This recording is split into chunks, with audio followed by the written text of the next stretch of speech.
আচ্ছা আচ্ছা, আপনি চাচ্ছেন যদি প্রতিষ্ঠানে কেউ ধূমপান করে তাহলে কঠোর শাস্তির ব্যবস্থা যেন করা হয়, এই জন্য আর কি। আচ্ছা আচ্ছা আচ্ছা আচ্ছা আচ্ছা, না না, সুন্দর সুন্দর একটা ডিসিশন। ও আচ্ছা আচ্ছা, ঠিক আছে, আসসালামু আলাইকুম।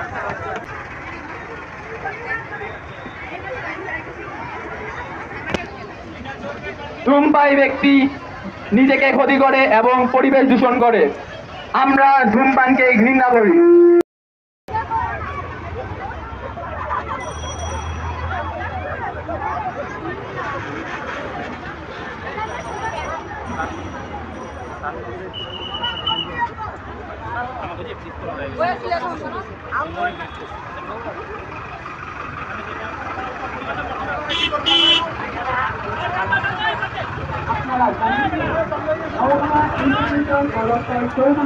ক্যাম্পাসে ধূমপান শাস্তিযোগ্য অপরাধ।